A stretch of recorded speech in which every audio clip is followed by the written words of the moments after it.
গামলার এই ফ্ল্যাটটা কিন্তু গামলার জন্য খুবই লাকি বন্ধুরা, একদমই ঠিক শুনছো। গামলার জন্য এই ফ্ল্যাটটা খুবই লাকি, কারণ এই ফ্ল্যাট কাণ্ডে কিন্তু নয়া নয়া তথ্য প্রতিদিন কিন্তু উঠে আসছে। তো আজকেও কিন্তু এরকমই একটা যাকে বলে নয়া তথ্য তোমাদের সামনে আমি দিতে চাইছি এই ভিডিওতে। তো বন্ধুদেরকে বলবো ভিডিওটা নো স্কিপ করে পুরোটা কিন্তু তোমরা দেখো। তো দেখো, আমরা এখানে একটা কন্ট্রোভার্সি জুনে প্রত্যেকেই কাজ করছি, কেউ নেগেটিভ কেউ পজিটিভ। কেউ কখনো নেগেটিভ কন্ট্রোভার্সি ক্রিয়েটাররা যেটা বলছে সেটার বিরুদ্ধে গিয়ে আমরা ভিডিও করছি, কেউ বা আবার কখনো তারা আমরা যেই কথাগুলো বলছি তার বিরুদ্ধে গিয়ে সেই সমস্ত নেগেটিভ ক্রিয়েটাররা কথা বলছে।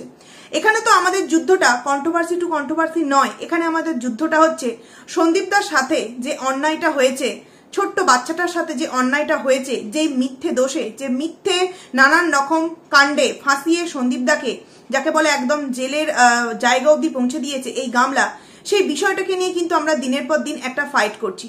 সেখানে দাঁড়িয়ে এক একটা কন্ট্রোভার্সি ক্রিয়েটার কিন্তু এক এক রকম তথ্য আমাদের সামনে দিচ্ছে, কখনো তুমি দিচ্ছ, কখনো আমি দিচ্ছি, কখনো বা আদার্স কেউ দিচ্ছে। তো সেখান থেকে একে অপরের কথা আমরা এইভাবে জানতে পেরে কিন্তু ভিডিওর মধ্যে তোমাদের সামনে বলি, কারণ প্রত্যেকটা কন্ট্রোভার্সি ক্রিয়েটারের কিন্তু ভিউজ মানে যে ভিউয়ার্সরা হয় তাদের আলাদা আলাদা কিন্তু একটা পরিচিতি, যে আমার যে সমস্ত ভিউয়ার্সরা আমাকে পছন্দ করে, আমার একটা ভিডিওর অপেক্ষায় থাকে, হয়তো আমার সেই ভিডিওর যে ভিউয়ার্সরা তারা হয়তো অন্য আইডির ভিডিও সেইভাবে দেখে না। আবার এরকম অনেক আছে যে অন্য একটা আইডির ভিডিও যারা দেখে তারা হয়তো আমার আইডির এসে ভিডিওটা দেখবে না। তাই একই কথা কিন্তু আমরা অনেক কন্ট্রোভার্সি ক্রিয়েটাররা কিন্তু বলে থাকি। তো সেইখানে দাঁড়িয়ে অনেকেই কিন্তু এই জিনিসটা বলে যে আমার কাছ থেকে জানতে পেরে যে যার আইডিতে বলছে অথচ আমার নাম নিচ্ছে না। হ্যাঁ, একদমই কথাটা ঠিক, যে কেউ কারোর কন্ট্রোভার্সি আইডি থেকে যখন কোনো তথ্য জানতে পারে তখন কিন্তু কেউ কারোর নাম নেয় না। মনে আছে আমি যখন এই গামলা কার বিয়ে বাড়িতে গেছিল এই কথাটা কিন্তু আমি ওয়াইটিতে প্রথম রিভিল করেছিলাম, এমনকি আরস ভাই কিন্তু তার ভিডিওতে আমার নাম নিয়েছিল, কারণ কি আমি ওই কথাটা প্রথম জানতে পেরেছিলাম, তারপর কিন্তু ওয়াইটিতে প্রত্যেকে জানতে পেরে কিন্তু ভিডিও দিয়েছিল।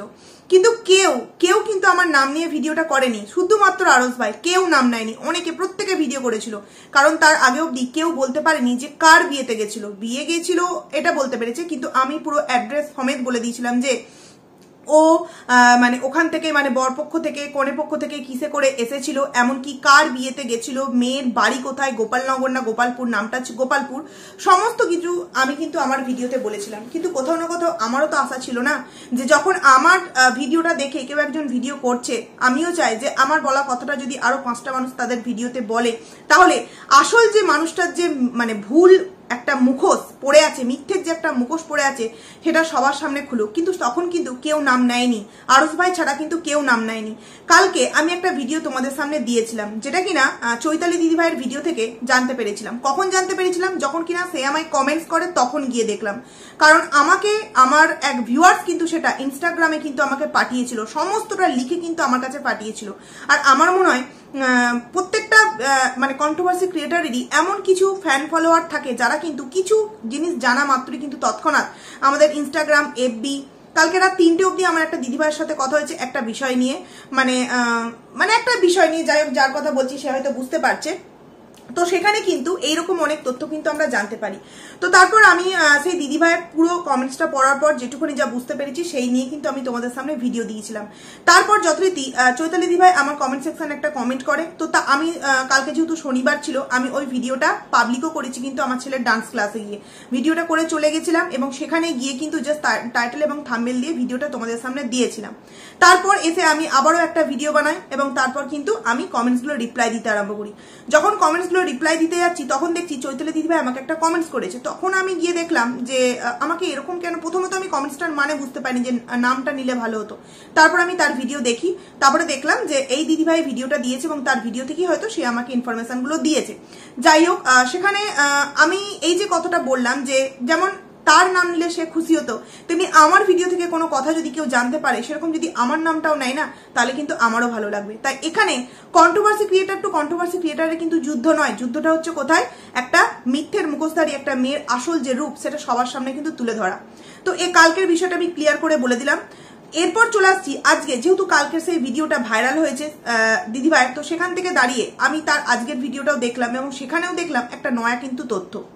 নয়া তথ্য কি দেখতে পেলাম যে সেখানে বলা হচ্ছে যে এই যে গামলা ফ্ল্যাট কাণ্ডে এই যে আমাদের গীতা আন্টি প্রথমে আমাদের সামনে কথাটা রিভিল করেছিল যে সে যে ফ্ল্যাটটা নিয়েছে, তখনও পর্যন্ত কিন্তু আমরা কেউ জানি না যে ও এক্স্যাক্টলি কোন ফ্ল্যাটটা নিয়েছে। আমরা লোকেশন বা ম্যাপ ট্যাপ দেখে অনেক কিছু আন্দাজ তো করেছিলাম, কিন্তু সঠিক যে ফ্ল্যাটটা সেটা কিন্তু আমরা জানতে পারিনি। গীতা আন্টির ভিডিও থেকে কিন্তু আমরা জানতে পেরেছিলাম যে একটা ফ্ল্যাট যেটার কিনা অ্যাড এফবিতে দেওয়া আছে। তার পুরো কথা শোনার আগে যখনই ওইটা জানতে পেরেছিলাম কোন একটা সোর্স মাধ্যম, তখনই কিন্তু সেই পেজটাকে ফলো করে এবং সেখানে গিয়ে তার সেই যে অ্যাড ফ্ল্যাটের যে অ্যাডটা সেটা কিন্তু স্ক্রিনশট সমেত নিজের কাছে রাখি। তারপর তো নানান রকম তথ্য তোমরা প্রত্যেকেই পেয়েছো। তো তারপর যথারীতি এই দিদিভাইয়ের আজকের একটা ভিডিও দিয়েছে, সেখান থেকে জানতে পারি যে এই যে গামলা ফ্ল্যাট যখন নিতে যায়, এগ্রিমেন্ট যখন করা হয়, তখন নাকি যে আন্টির গীতা আন্টির কথায় আমরা যেটা জানতে পেরেছিলাম যে এরকম নাকি বলা হয়েছে, গামলা নাকি বলেছে যে না আমি আর আমার স্বামী এখানে থাকবো এবং সাথে মা বাবাও মাঝে সাঝে আসবে, দাদা বৌদিও আসবে, তবে নিজেকে সে নিঃসন্তান রূপে সবার সামনে কিন্তু পরিচিতি দিয়েছিল, মানে ওই ফ্ল্যাট মালিকের সামনে কিন্তু পরিচিতি দিয়েছিল যে তার কোনো সন্তান নেই। তাই কিন্তু আমরা ভিডিও করেছিলাম যে কি করে সে বলতে পারলো, সন্তান থাকা সত্ত্বেও সে নিজেকে কিভাবে নিঃসন্তান বলতে পারলো। তারপর যথারীতি আজকে এই চৈতালি দিদিভাইয়ের ভিডিওটা দেখে জানতে পারলাম যে সেখানে সে যে ফ্ল্যাট মালিকের সাথে কথোপকথন করেছে, তারপর কিন্তু সে বলছে যে আমি যখন কথা বলছি তখন কিন্তু এই ফ্ল্যাট মালিক নিজে থেকেই নাকি তাকে জিজ্ঞাসা করেছে যে আচ্ছা তার কি একটা পুত্র সন্তান আছে, তখন বলেছে হ্যাঁ আছে। তো বলছে হ্যাঁ আমাকে বলেছে যে আমি আমার সন্তানকে কিছুদিন পর নিয়ে আসবো এবং এখানে আমি আমার সন্তান প্লাস আমার বাবা মাকে নিয়ে মাঝে সাঝে আমার দাদা বৌদি আসবে, তো তাদেরকে নিয়ে আমি থাকবো। তো এই যে কথাটা গামলা ফ্ল্যাট মালিককে বলেছে যে আমি আমার সন্তানকে নিয়ে থাকবো, তাহলে গীতা আন্টি কেন আমাদের সামনে মিথ্যে কথা বললো? এই প্রশ্ন কিন্তু অলরেডি ওটা চালু হয়ে গেছে, শুরু হয়ে গেছে যে কেন গীতা আন্টি মিথ্যে কথা বললো। তো আমার এই জায়গায় একটা বিশাল বড় কিন্তু অবজেকশন আছে। কারণ কি, আমার মনে হয় গীতা আন্টির ফ্ল্যাট মালিকের সাথে কিন্তু কথা হয়নি, কথা হয়েছে সেকেন্ড কোনো ব্যক্তির সাথে, সেকেন্ড কোনো মানুষের সাথে, যেখান থেকে কিন্তু গীতা আন্টি হয়তো খবরটা পেয়েছিল, সেই রকম ভাবে কিন্তু কথাটা আমাদের সামনে দিয়েছিল। এবার যে মানে যার মাধ্যম ধরে গীতা আন্টি খবরটা পেয়েছিল, হয়তো সে গীতা আন্টিকে এইরকম খবরটা জানিয়েছিল, তাই কিন্তু সেই গীতা আন্টি আমাদের সামনে এইভাবে খবরটাকে সবার সামনে তুলে ধরেছে। কারণ কি, এই ফ্ল্যাট কিনছে না রেন্টে নিয়েছে এটা নিয়েও কিন্তু গামলার খুব ক্লোজ একজন, গামলা আশা করছি বুঝতে পারবে, আমি বারবার বলি না ক্লোজ ক্লোজ, ও হয়তো মানে টার্গেট করে নেবে যে আমি কার কথা ঠিক বলতে চাইছি। তো সেখান থেকে দাঁড়িয়ে কিন্তু গামলা একজন ক্লোজ মানুষের কাছ থেকে কিন্তু আমি জানতে পেরেছিলাম যে গামলা ওই ফ্ল্যাটটা 3 মাসের জন্য অ্যাডভান্স দিয়েছে। তখন পর্যন্ত কিন্তু এই কোন ফ্ল্যাট, কি ফ্ল্যাট না ফ্ল্যাট কোনো ভিডিও আসেনি। আমি প্রথম দিন থেকেই বলছিলাম যে 3 মাসের জন্য অ্যাডভান্স করেছে এবং ওই ফ্ল্যাটটা ও কিন্তু কিনে নেবে, তাই ও ভেতরে ভেতরে কিন্তু হোম লোনের একটা ব্যবস্থা করছে। এবং পরবর্তী সময় গিয়ে কিন্তু আমরা জানতে পারি যে ফ্ল্যাট মালিক কিন্তু ওই ফ্ল্যাটটাকে বিক্রি করার জন্যই প্রথমে তার প্রোফাইলে বা একটা পেজে অ্যাড দিয়েছিল। তারপর যখন ওই ফ্ল্যাটটা তোমার 4th ফ্লোর বলে বিক্রি হচ্ছিল না, তখন কিন্তু গিয়ে সেটা রেন্টের জন্য আবার নতুন করে কিন্তু অ্যাড দেয়। আর একটা পেজ থেকে বা একটা প্রোফাইল থেকে কিন্তু নয়, অনেক কটা পেজ থেকে বা প্রোফাইল থেকে কিন্তু এরকম অ্যাড, প্রোফাইল না পেজ থেকেই দেওয়া হয়, অনেক কটা পেজ থেকে। তো সেখানে দাঁড়িয়ে কিন্তু মানে আমি তার আগে ভাগেই বলেছিলাম যে এরকম অ্যাডভান্স 3 মাসে দিয়েছে। তো আমাকে যে খবরটা দিয়েছিল সে কিন্তু খুব ভালো কাছের, কারণ কি তাকে গামলা ঠিক এইরকম ইনফরমেশনই দিয়েছিল যে এখন তো 3 মাসের জন্য অ্যাডভান্স নিয়ে ওটা থাকছি, তো আমি ওটাকে কিনেই নেবো। ও বলেনি তাকেও কিন্তু যে আমি ওটা রেন্টে নিচ্ছি, 1 বছর পর চলে যাব। ও এইরকমই বলেছিল যে আমি ওটা 3 মাসের অ্যাডভান্স দিয়ে ঢুকছি এবং ওটা আমি আস্তে আস্তে কিনে নেব। হয়তো এটা গামলার নিজের মনের মধ্যে একটা প্ল্যান ছিল যে 1 বছরের মধ্যে আমি কিছুটা টাকা জমিয়ে নেবো, তারপর সেই ফ্ল্যাটটাকে আমি কিনে নেবো। তার এটা হয়তো একটা ভেতরকার প্ল্যান ছিল, যেটা সে হয়তো সেই মানুষটির সাথে শেয়ার করেছে এবং সে আমাকে কথাটা জানিয়েছে, সেই রকমই কিন্তু আমি তোমাদের সামনে জানিয়েছি। তো কালকে আমাকে একজন কমেন্টস করেছে যে আমি ফ্ল্যাট সংক্রান্ত বিষয়েও তো ভুল তথ্য দিয়েছিলাম, কারণ কি আমি বলেছিলাম যে ফ্ল্যাটটা ও কিনে নিচ্ছে। তো সেখানে আমাকে আমার শ্রাবণী দিদিভাই হয়তো কমেন্টসের রিপ্লাইটা খুব সুন্দরভাবে দিয়ে দিয়েছে। তারপরেও আমি বলতে বাধ্য হচ্ছি যে হ্যাঁ, হয়তো আমি ভুল ইনফরমেশন দিয়েছিলাম যে ফ্ল্যাটটা ও কিনে নেবে, কিন্তু হ্যাঁ এটা ওর নিজের মুখেই বলেছে, আমি এটা জোর গলায় বলতে পারি, ওর নিজের মুখেই বলেছে যে ওই ফ্ল্যাটটা ও 3 মাসের জন্য অ্যাডভান্স দিয়ে যাচ্ছে, ওই ফ্ল্যাটটা ও হোম লোন নিয়ে কিন্তু কিনে নেবে, ওর নিজের মুখে বলেছিল। তারপর যতদিন ও যদি ওর ভেতরকার প্ল্যান চেঞ্জ করে বা ওর কথাকে চেঞ্জ করে, সেটাতে তো আমাদের কোনো দোষ নয়, তাই না? কারণ তার মনের মধ্যে কি চলছে এটা নিয়ে তো আমরা কখনো তোমাদের সামনে বলতে পারি না। তো সেখান থেকে দাঁড়িয়ে গীতা আন্টিকে যে হয়তো খবরটা দিয়েছে তার কাছে হয়তো এইভাবেই খবরটা পৌঁছেছিল, তাই সে কিন্তু ভিডিওর মাধ্যমে এইভাবেই আমাদের সামনে তুলে ধরেছে যে সে নিজেকে নিঃসন্তান বলে দাবি করেছে এবং সে ফ্ল্যাট মালিকের সামনে বলেছে যে আমি এবং আমার বাবা মা এরাই আমরা থাকবো। কিন্তু এই চৈতালি দিদিভাই ভিডিও থেকে জানতে পারলাম নাকি ফ্ল্যাট মালিক নিজেই বলেছে যে না, উনি আমাকে বলেছেন যে ওনার একটা বাচ্চা আছে, তো বলছে হ্যাঁ ওনার বাচ্চার সাথে উনি যে থাকবেন এটা কিন্তু জানিয়েছে। আর যখন এগ্রিমেন্ট করতে যাই তখন কিন্তু গেছিল চাপদারিওয়ালা কোনো একটা ছেলে। তো চাপদারিওয়ালা ছেলে মানে কি বুঝতেই পারছো, এই মানে স্পেশাল মানুষটি হবে, কারণ এছাড়া কে যেতে পারে। কারণ কি উনি বলেই দিয়েছেন যে দাদা একটা মানে মহিলা, দুটো মহিলা, একটা রোগা রোগা করে বয়স মানে ও বৌদি টাইপের, আর একজন টাকলা ছেলে ছিল, তো যেটা কিনা গামলার দাদা। তাহলে চাপদারিওয়ালা ছেলেটা ঠিক কে হতে পারে? এবং সেই চাপদারিওয়ালা ছেলেটা নাকি একটা কথাও নাকি বলেনি সেই ফ্ল্যাটের এগ্রিমেন্ট করতে যাওয়ার দিন। তাহলে সেখানে কে এটা হতে পারে? আমরা আন্দাজি কিন্তু বুঝতে পেরে যাচ্ছি যে ওটা এস সরকার ছাড়া কিন্তু আর কেউ নয় বন্ধুরা। তো সেখানে দাঁড়িয়ে আমি গীতা আন্টিকে রিকোয়েস্ট করবো যে তুমি ক্লিয়ার করে বলো যে অ্যাকচুয়ালি তুমি কথাটা কি বানিয়ে বলেছো, নাকি তুমি ওটা তুমি যার মারফত খবরটা পেয়েছিলে তোমাকে সে এই রকম ভাবে ইনফরমেশন দিয়েছে। কারণ কি এখানে কন্ট্রোভার্সি ক্রিয়েটারের সাথে একটা কন্ট্রোভার্সি ক্রিয়েটারের কিন্তু দ্বন্দ্ব লেগে যাচ্ছে যে মিথ্যে ইনফরমেশন দেওয়া হচ্ছে না। আমি তো বলবো মিথ্যে ইনফরমেশন দেওয়া হচ্ছে না, এখানে হয়তো কন্ট্রোভার্সি ক্রিয়েটারের মধ্যে একটা দ্বন্দ্ব লাগাবার জন্য একটা অন্য দিক থেকে কোনো প্ল্যান করা হচ্ছে, এবং যেই প্ল্যানে হয়তো আমরা একে অপরকে দোষারোপ করতে আরম্ভ করে দিয়েছি।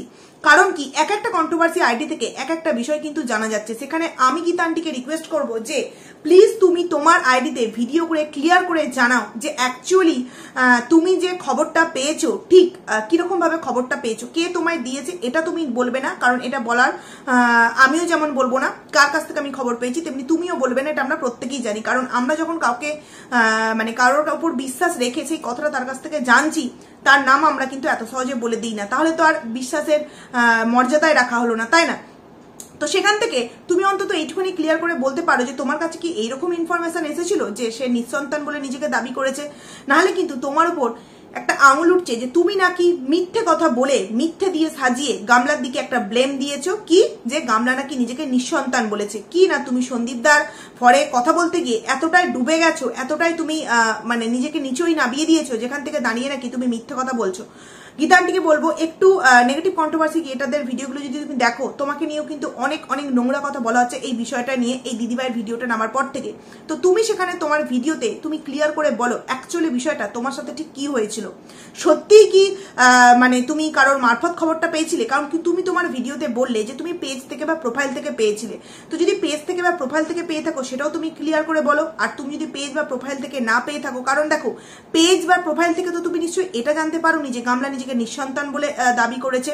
তাহলে এই যে নিঃসন্তানের কথাটা তুমি ঠিক কারোর না কারোর মাধ্যম দ্বারা জানতে পেরেছো। কারণ পেজ বা প্রোফাইলে তো দাম বা তোমার আরো 3 মাসের অ্যাডভান্স বা কত টাকা করে ভাড়া এইগুলো নয় তুমি জানতে পেরেছো, কিন্তু নিঃসন্তান বলে দাবি করেছে এটা তো তুমি পেজ বা প্রোফাইল থেকে জানতে পাওনি। তার মানে তুমি এটা কারো না কারোর মাধ্যম দ্বারা জানতে পেরেছো। আর আমরা প্রত্যেকটা কন্ট্রোভার্সি ক্রিয়েটার কিন্তু আমাদের সোর্সের অনেক অনেক একটা জায়গা থাকে, কিন্তু অনেক ভিউয়ার্সরা কিন্তু আমাদেরকে ভালোবেসে অনেক কিছু জানিয়ে যায়। যেমন আমাকে কালকে তোমার কোথা থেকে জানো তোমাদেরকে কালকে একটা কমেন্ট সেকশনে দিয়েছিলাম, সেখানে সুইজারল্যান্ড না কোথা থেকে যাই হোক সেখান থেকে কিন্তু আমাকে কমেন্টস করে জানানো হয়েছিল একটা প্রমাণ, যেটা তোমাদের সামনে কিন্তু আমি কালকের ভিডিওতে দিয়েছি। তো আমি গীতা আন্টির কাছে রিকোয়েস্ট করবো যে তুমি আসল তথ্যটা আমাদের সামনে আনো এবং এনে তুমি ক্লিয়ার করে বলো যে অ্যাকচুয়ালি বিষয়টা ঠিক কি ঘটেছিল। তো এই তো গেল একটা ঘটনা। এবার চলে আসি আর একটা যে কথায়, এই যে গামলা দিনের পর দিন মিথ্যে দিয়ে যে তার এই যে ভিডিওগুলো দিচ্ছে, সেখান থেকে নানান রকম তথ্য কিন্তু আমরা তোমাদের সামনে তুলে ধরছি। কিন্তু যারা নিরপেক্ষ বলে নিজেদেরকে বড্ড বেশি বড়াই করে এবং আমাদের কমেন্ট সেকশনে সে প্রতিনিয়ত তোমাদের কি কোনো কাজ নেই, তোমাদের কি কোনো কাজ নেই, মানে যাচ্ছে তাই ভাবে আমাদেরকে কমেন্টস করা হচ্ছে। সেখানে এমনকি আমাকে তো অনেকে এরকমও কমেন্টস করে যে কন্ট্রোভার্সি করতে পারে না, আবার কন্ট্রোভার্সি করতে এসছে। তো আমি একটা কথা বলতে চাই, তোমরা যদি কন্ট্রোভার্সি করতে পারো তো তোমরা সেটা করো না। বা কন্ট্রোভার্সি মানে তোমরা যারা নোংরামো ভাবো এই জিনিসটাকে, তোমরা একটুখানি গুগলে সার্চ করে দেখে নিও। কন্ট্রোভার্সি কিন্তু কোনো রকম কোনো নোংরা কাজ নয়। এটা আমরা যেটা দেখছি একজনকার ভিডিও থেকে বা তার সম্পর্কে যে ইনফরমেশনগুলো পাচ্ছি সেগুলো কিন্তু আমরা তোমাদের সামনে জানাচ্ছি। আর কন্ট্রোভার্সি মানে কিন্তু এই বিষয়টা, কন্ট্রোভার্সি আইডিতে কিন্তু কখনো নিজের লাইফস্টাইল সম্পর্কে আমরা কিন্তু কেউ কিছু দিই না। যারা এই ধরনের কমেন্টসগুলো করো, নিজের কন্টেন্ট দাও, তো সেখানে আমার তো আরো একটা আইডিয়া আছে ট্যাগপাইল, যেখানে কিনা আমি ডেইলি ব্লগ ভিডিও দিই। কই সেখানে গিয়ে তো তোমরা ভালোবাসা দেখাও না, সেখানে গিয়েও তো তোমরা খুদ ধরতে পারো এটা নয় ওটা, ওটা নয় সেটা, তোমরা সেটা করতে যাবে না। যখন তোমরা দেখতেও আসবে নোংরাটা, আবার নোংরাটা তোমাদের পুরোপুরি দেখার পর যখন ঠিক তোমাদের মানুষের ফরে গিয়ে আমরা কথা বলবো না, তখনই গিয়ে কিন্তু তোমাদের গায়ে বড় বড় ফোসকা পড়ে তোমরা আমাদেরকে নেগেটিভ কমেন্টস করতে আরম্ভ করে দাও যে আমাদের কোনো কাজকর্ম নেই, আমরা কন্ট্রোভার্সি করছি, নিজেদের কন্টেন্ট যাতে আমরা বানাই সেই দিকে আমাদেরকে ফোকাস দিতে বলো। নিজেদের তো কন্টেন্ট বানায়, সেখানে তোমাদের ভালোবাসা তো দেখতে পায় না। তাহলে আগে তোমরা নিজেরা ডিসাইড করো যে তোমরা নোংরামো দেখতে চাও নাকি সুন্দর একটা ব্লগ দেখতে চাও, সেটা তোমরা আগে নিজেরা ডিসাইড করো। তারপর আমাদের কমেন্ট সেকশনে এসে আমাদেরকে এইরকম নোংরা কমেন্টসগুলো কিন্তু করতে এসো। কারণ কি, এই ফ্ল্যাট তদন্তে কিন্তু আমরা অনেক নেগেটিভ প্রশ্নের সম্মুখীন আমরা হচ্ছি। হয়তো অনেকে প্রমাণ প্রমাণ প্রমাণ করে মানে অনেক অনেক চেঁচামেচি করছে, কিন্তু কোথাও না কোথাও প্রমাণ যদি দিয়ে দিই তাহলে তো সবকিছু হয়েই গেল না, আইডিগুলোই শেষ হয়ে যাবে। কারণ যেভাবে বলছি যে সব কিছু পর্দা যা ফাঁস হবে, হ্যান ত্যান ভাবে যেভাবে আমাদের উপর বলা হচ্ছে যে ফোনে ফোনে দেখা হচ্ছে তো এইবার দেখা হবে সামনাসামনি, যেভাবে আমাদেরকে এই গামলা থ্রেড দিচ্ছে, সেখানে দাঁড়িয়ে যদি আবার প্রমাণটা ভিডিওর মধ্যে রেখে দিই তাহলে বুঝতে পারছো আমাদের আইডিগুলোর কি অবস্থা হবে। তো আমরা এক একটা আইডিকে কিন্তু প্রত্যেকটা কন্ট্রোভার্সি ক্রিয়েটার খুব যত্ন করে তৈরি করি, খুব আদর দিয়ে তৈরি করি, তাই না? অনেক অনেক ভালোবাসা দিয়ে কিন্তু একটা আইডিকে সুন্দরভাবে দান করিয়ে আস্তে আস্তে আস্তে আস্তে এগিয়ে নিয়ে যায়। অনেকে হয়তো তাড়াতাড়ি করে, অনেকে হয়তো আস্তে আস্তে করে। তো সেখানে কি হয়েছে, আমরা নিজেদের মুখ দিয়ে কথা বলা দিয়ে যদি মানুষদের ভালোবাসা পেয়ে যদি নিজেদের আইডিটাকে দাঁড় করাতে পারি, তাতে প্রবলেম কোথায়? কি দোষ করেছি তাতে আমরা? তো সেখান থেকে দাঁড়িয়ে একটাই কথা বলবো যে গামলা এত মিথ্যে বলছে, তারপরেও কিন্তু গামলাকে নিয়ে যারা পজিটিভ ভিডিও বানায়, যারা গামলা অন্তঃপ্রাণ, তাদের ভিডিওগুলোতে মানে এত নোংরা নোংরা কথা বলা হচ্ছে সন্দীপদার বাবা এবং সন্দীপদাকে নিয়ে, যেগুলো দেখলে বা শুনলে তোমরা জাস্ট অবাক হয়ে যাবে, মানে ভাবতেও পারবে না। সেখান থেকে দাঁড়িয়ে সন্দীপদাকে জাস্ট কয়েকটা কথা বলেছিলাম যে তুমি কেন তাদেরকে সুযোগটা করে দিচ্ছ, এই নেগেটিভ কথাবার্তাগুলো যারা বলছে তাদেরকে কেন এই সুযোগটা করে দিচ্ছ। সেখানেও কিন্তু সন্দীপদা আমাদের কথাগুলোকে না বুঝে হয়তো সে ডিস্টার্ব আছে কোনো একটা বিষয়ে। কারণ কি, এই যে কেস, এই যে নানান ঘটনা, কারণ কি কালকে আমাকে অনেকে এরকম কমেন্টস করেছে যে পায়েল ভুল বুঝো না সন্দীপদাকে, হয়তো সে এই যে তার আর যাই হোক, সে তো তার ওয়াইফ ছিল, এখনো পর্যন্ত আছে, তাকে কোথাও না কোথাও ভালোবাসতো, সে ছেলে, তাই চোখের জল সে বের করতে পারছে না, কিন্তু তার ভেতর ভেতরে একটা দমবন্ধ কষ্ট কিন্তু হচ্ছে। সেখানে দাঁড়িয়ে তার ওয়াইফ সম্পর্কে এই যে সমস্ত কথাগুলো সে শুনতে পারছে না, মানে সে আর নিতে পারছে না, যেই কারণে সে হয়তো মানে একটু রুডলি ভাবে কথা বলে ফেলেছে। না, আমিও জানি যে তার কষ্ট হচ্ছে, কিন্তু কোথাও না কোথাও তার এটা বুঝতে হবে যে তাকে যে মানুষগুলো প্রশ্নটা করেছে সেগুলো তার ভালোবাসার মানুষ, আর ভালোবাসার মানুষদের আর যাই হোক এইভাবে রূঢ়ভাবে কিন্তু উত্তরটা কখনো দিতে নেই, বুঝিয়ে দেওয়া উচিত ছিল যাতে কিনা ভিউয়ার্সরা বিষয়টাকে বুঝতে পারে। তবে হ্যাঁ, আমরা প্রত্যেকেই বুঝতে পেরেছি এবং আমি আমার কমেন্টসে কালকে রিপ্লাই দিয়েছি যে দেখবে ঠিক কিন্তু আজকের ভিডিওতে সন্দীপদা ভাই তার বাবাকে দেখাবে এবং সে সবার সামনে কিন্তু আবারও সে আগের মতো ভালোবাসা উজাড় করে দেবে। জানি না, সন্দীপদা ভিডিও আমি এখনো পর্যন্ত দেখিনি, গামলার ভিডিও আমি এখনো পর্যন্ত দেখিনি, কারণ আমি দেখার সময় পাইনি। তোমরা ব্লগ ভিডিওতে দেখতে পাবে আমি কেন দেখার সময় পাইনি। যাই হোক, মানে মোট কথা হলো, গীতা আন্টিকে বলবো তুমি তোমার ভিডিওতে ক্লিয়ার করে বলো অ্যাকচুয়ালি বিষয়টা কি, গামলা কি সত্যি নিজেকে নিঃসন্তান বলে দাবি করেছিল, এটা তুমি কিভাবে জানলে, মানে কার মারফত জানলে, এটা আমি জিজ্ঞাসা করছি না, এটা কি সত্য? না হলে কিন্তু তোমার উপর ব্লেম উঠছে, কারণ দুই কন্ট্রোভার্সি ক্রিয়েটার দুই রকম কিন্তু আমাদের সামনে তথ্য দিচ্ছে, তাহলে আমরা কোনটাকে বিশ্বাস করব? এটা কিন্তু তোমার কাছে একটা প্রশ্ন রইলো। আশা করছি তুমি তোমার ভিডিওতে রিপ্লাইটা দেবে। তো যাই হোক, চলো বন্ধুরা, ভিডিওটাকে এখানেই এন্ড করছি। খুব তাড়াতাড়ি আবারও তোমাদের সামনে নতুন একটা ভিডিও নিয়ে দেখা করবো, ততক্ষণে তোমরা কিন্তু খুব ভালো থাকো। তো চলো, টাটা।